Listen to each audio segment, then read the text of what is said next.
Hi guys, it's Misty from the Book Rat, and today we're going to be doing something that we haven't done in ages, and that is a book haul. I used to be really known for these things, but that's kind of died off, partly because I feel like I've broken my need to own every book.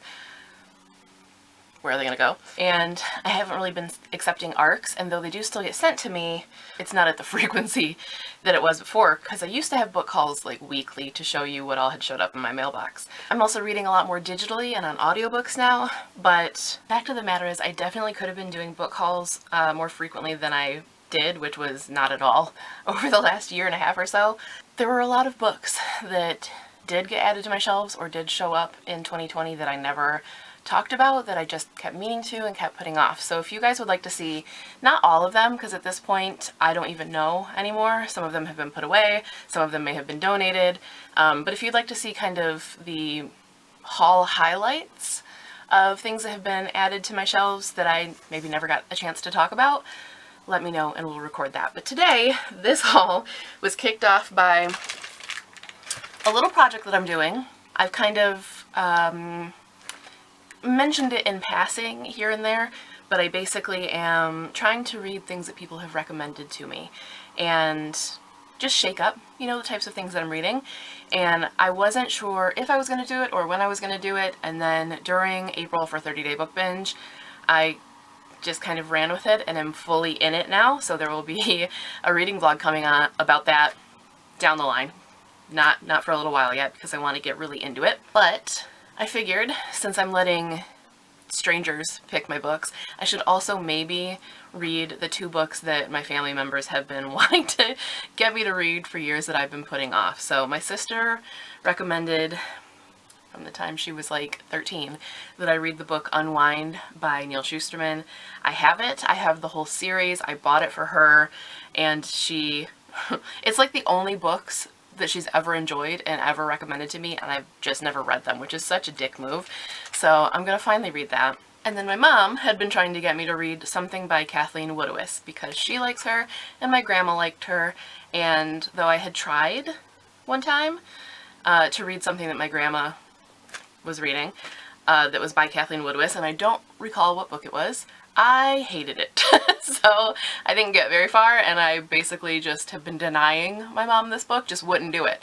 But since I'm doing this project, I thought, okay, I'll go ahead and give it a chance. There was one particular book that she wanted me to read, and she wanted to reread it. So I hopped online to find a copy, which I did, and then of course also found other things, because why would I stop at one book? So I'm gonna be honest with you, it was mostly impulse buys.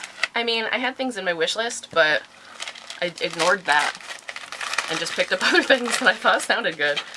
Oh, it has sprayed edges! Okay, so the book that my mom wanted to read with me is The Wolf and the Dove by Kathleen Woodiwiss. It has sprayed edges. Neat. I don't anticipate loving this, just based on what I remember of Kathleen Woodowiss's style in the book that my grandma wanted me to read, which may well have been this book. I don't know. I think it was everything that I didn't like about romance when I didn't like romance. Now I love it, but only of a certain generation. But I'm gonna give it a try. That's the whole point of this. But then while I was at it, I was like, oh, I have been meaning for ages to pick up the book, The Spellbook of the Lost and Found by Maura Folly Doyle. I loved The Accident Season, and based on the strength of that alone, I've wanted to buy every other book by her. They only had this one, so I still need to get, I think it's called Bad Apple or something. But yeah, once I saw that they had this and that it was in great condition, like this is basically new. There's nothing wrong with this, and it was less than $4. Once I saw that they had this and I was going to be buying other things, buying things for myself, even though I've told myself I really don't need to, I was like, well, while I'm at it. I did restrain myself because I really could have gone overboard. I restrained myself to 3 books for me and then the one for my mom. So book 2 is Blackbird of the Gallows by Meg Castle because I loved Keeper of the Bees. It's somewhere. Okay, I must have taken it out for something, but I loved Keeper of the Bees, like a lot. Oh, I did take it out. What did I do with it? It doesn't matter. I love that book. This is the first book. It's not a sequel type of situation. They're companion novels. So this actually came first, but I wasn't necessarily locked into having read this in order to read Keeper of the Bees. fortunately, because I loved Keeper of the Bees. So now I'm hoping magic will happen again, lightning will strike twice. And then the third book, which I'm not gonna lie, is totally a title buy for me, but it also sounds really interesting, is The Monster on the Road Is Me by J.P. Romney. This sounds very different, so I kind of feel like it's a little bit working on that whole recommendations thing that I'm doing, even though no one recommended this to me. The whole point was to read things that were very different, and this seems very different than other books that have come out recently. It's one I've been meaning to look into since reading about it in the catalog, back when I used to still go through like the Macmillan catalog and all of that and see what was coming out and was like eager, had anticipation. It's been a while since I've really done that. Kind of lost the love of things for a while there, but it's back, and this is one of the last ones that had really captured my attention and that I had wanted, so went ahead and picked it up. So that was my Better World Books haul, and I thought I was just going to show you that, but then I remembered I've actually had a few things that have come recently. One of them you already know about, which is The Woodwife by Terry Wendling, aka the book that I am supposed to have read by now and just can't seem to do it. I've talked about this in other videos. I will be talking about it again soon. I don't know what it is, but I just feel a little bit of a disconnect with it, but I'm working on slogging through for now.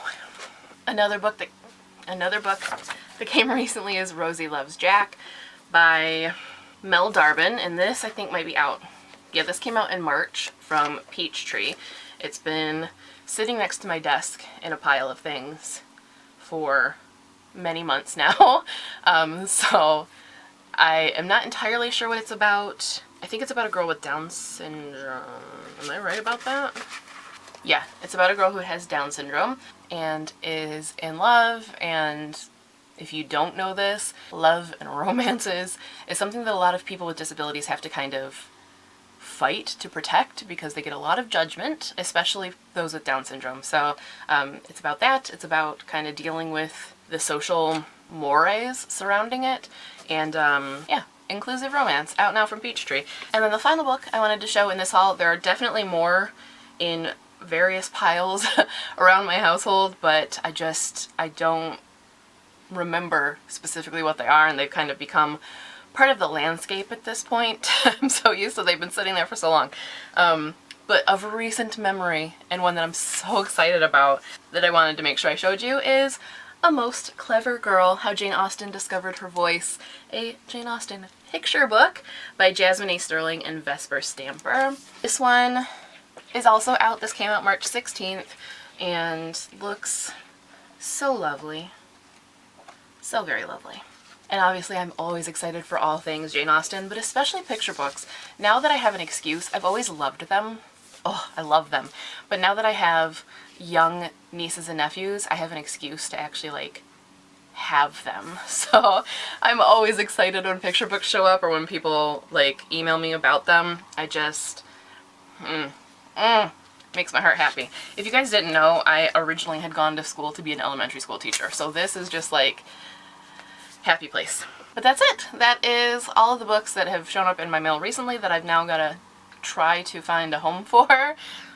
I do need to go through and redo these shelves. I did see that it was requested in my feedback form, but that is such an undertaking, so I don't know when that's going to happen. But I can manage to wiggle these in somewhere. Probably, maybe. But either way, I'm looking forward to reading them. Even the Wolf and the Dove. If you've read any of these or have recommendations, let me know those in the comments. And if you've gotten anything cool in your mail lately, or there are any books that you're really looking forward to, let me know that too, because as I said, I've been kind of a little out of the loop as far as like upcoming and things to be excited about, just because I haven't really been investing myself in that sphere as much. So I want to know. I want to know. But that's all for now. Thank you guys for watching, and as always, happy reading!